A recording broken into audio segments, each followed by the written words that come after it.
I have always loved the work of director Bill Condon. He has given us some fascinating films from Gods and Monsters, Kinsey, Dreamgirls, but then all of a sudden I think he just took a paycheck and directed one of the biggest franchises in the last 10 years, and that would be Twilight, Breaking Dawn Part 1 and 2. I think they just really wanted to attach a director that had won an Oscar. Like, oh look, we have a director that actually won an Oscar for awards and stuff like that. Look how special we are.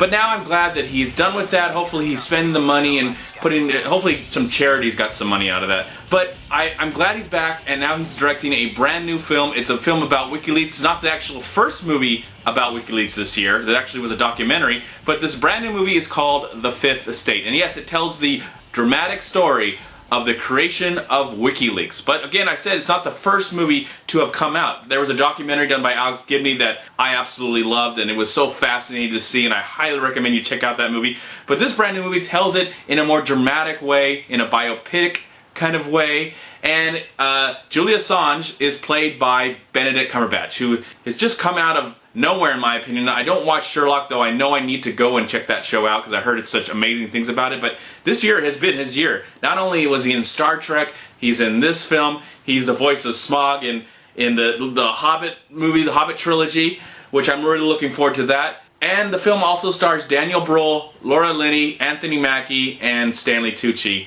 And there's a few other people that I saw that I don't really remember their names by any means, but I was kind of looking forward to this movie, even though I had seen the documentary a few months ago and really enjoyed it. And I've heard a lot about the story of WikiLeaks and found it to be extremely fascinating. Found Julian Assange to be a very compelling person to listen to, and just like, what the hell is going on in this guy's mind? What is driving him? So I was kind of excited to see this movie in a more dramatic way, even though I had seen a documentary, and of course for many years, from like 2010 to 2011, that's all we really heard about in the news with all the controversies that happened with WikiLeaks and all that jazz. And so now we get to see it in a more Hollywood biopic kind of way. And luckily it's coming from I think a very talented filmmaker, Bill Condon. I think he can really establish this kind of material. It's not the first time he's done biopics. I think most of his films have been biopics. At least Gods and Monsters and Kinsey were biopics. Dreamgirls was, of course, a musical.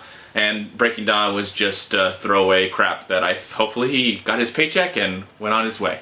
So luckily that's all over. And with this new movie, it does give you a very honest and like in-your-face approach to almost like a fly-in-the-wall approach to this material. And we actually really kind of get to know these characters.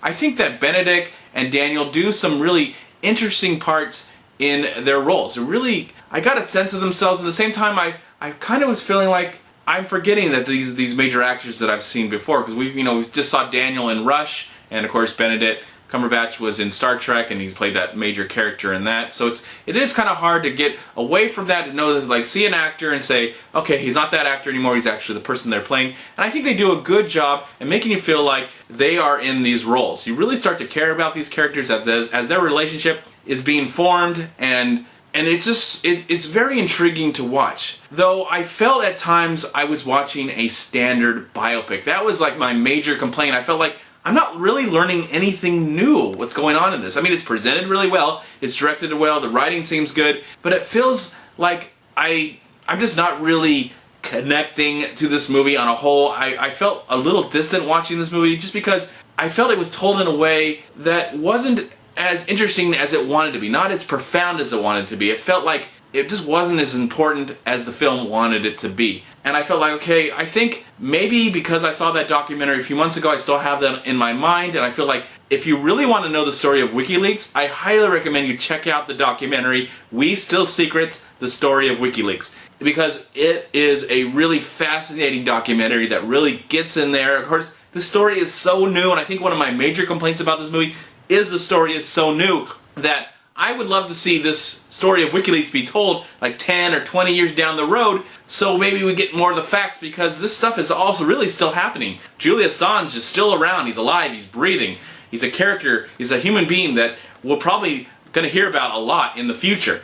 So this story is not over, and I think that might be one of the things that really hurt this film. This is not a bad film, it's just not a great biopic. It's not something that I say you need to rush out and go see. This is something you have to go see. No, I'd say you know, if you see it once, check it out, but I would recommend that you go watch this documentary first about WikiLeaks, and then go check out this movie when it gets released on video. I don't think it's a movie you need to rush out to the theaters, even though the performances are really nice by the entire cast. I didn't feel the importance of it. It didn't feel like I was seeing something amazing or exciting or like, oh my gosh, I didn't know that. I'm learning something new. You know, if it's going to be dramatized, I would rather see it, you know, when the story's got time to breathe, and maybe when all parties are a part of it. It'd be nice to see both sides of the story and get it all in there, packed up in a nice little bow of a movie, and maybe it'll mean more. But I think Bill Condon does a decent job. I think this is a good movie that's worth seeing at least once if you're going to go to the theater, but maybe you should just rent it, or instead also, you know, go see it, but first go see the documentary. That's what I'm trying to say. Go see the documentary first, and then go see the film. I'm going to give The Fifth Estate 3 stars. I'm MovieManCHAD. Please like, comment, subscribe to my channel. I'm also on Twitter, and I'm on Facebook. And please go to WeLiveFilm.com and subscribe right here on YouTube to We Live Film. And if you love movies as much as I do, please go to MoviePass.com. It's changed my life, and hopefully it can change yours for the better, especially if you have to at least go see one movie a day, because that's how I feel. Like, I just love going to see the movies. One movie a day. Anyways, talk to you later, and have a great day. Bye-bye.